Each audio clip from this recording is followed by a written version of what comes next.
Okay, so today I have a really cool idea for a puzzle that I actually wanted to do probably about a month ago, but I never got around to completing it. Now, when I made my hexagonal prism, what I did is I took a cube here and I made it a hexagonal prism along its corner axis. Now, I figure I can go one better with that modification by actually making it a barrel and doing effectively the exact same modification, but just rounding off all of the 6 edges to make it a cylinder rather than a hexagonal prism. I have a fair idea of how I'm going to go about doing this. I think I'm going to start by cutting off the corners, but we shall see. Let's get started.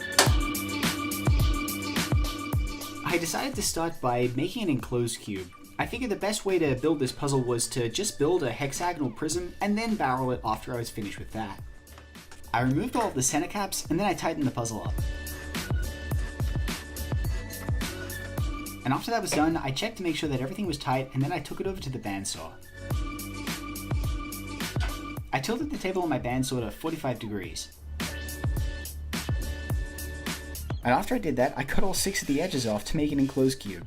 If you want to see how I make an enclosed cube, I'll leave a link to that video in the description of this one.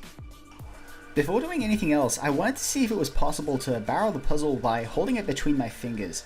This was kinda sketchy, but it was possible, so after I did that, I decided to fill all of the pieces.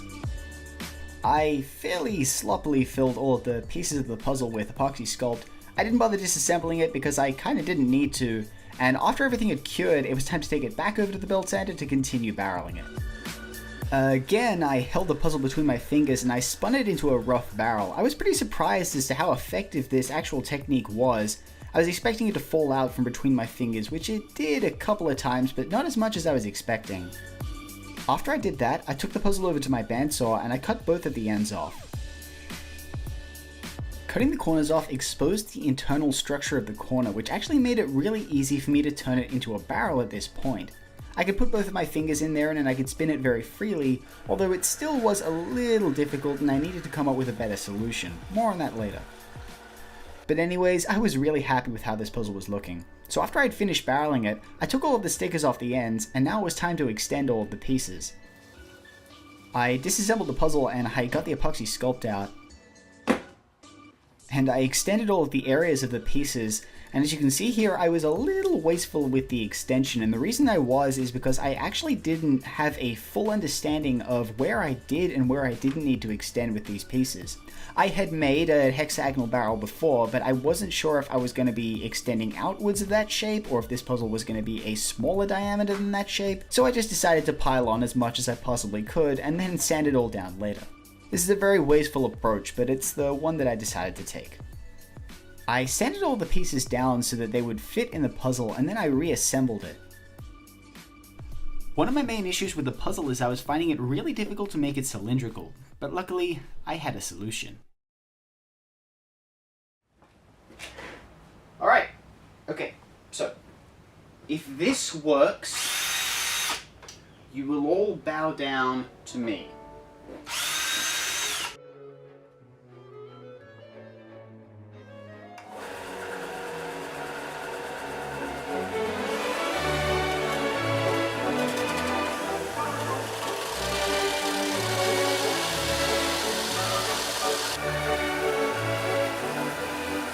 Alright, now we've established that that works, I spray painted the barrel white and then I sanded it down to see where all of the high and low points were.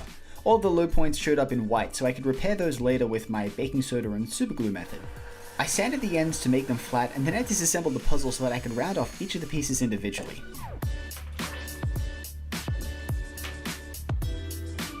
I used a nail file to round off all of the edges, and after I was finished with that, I used some Scotch-Brite to knock off all of the small burrs and make everything nice and smooth.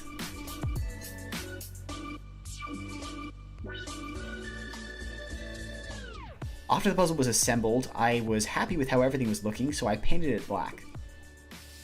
I was running really low on spray paint, so I was happy to see that I got the puzzle sprayed up, but I definitely don't have enough for a second coat, so this will have to do for now. Now that everything was painted, I was really happy with how this puzzle was looking. It turned really nice, and the paint finish was surprisingly good for how little I had left. I really can't wait to get stickers on this puzzle, but unfortunately I don't have enough time today to do that, so I'll make sure to make an update video on this puzzle tomorrow. But anyways, I hope you guys liked this video, and I hope you guys liked this puzzle. Thank you guys for watching.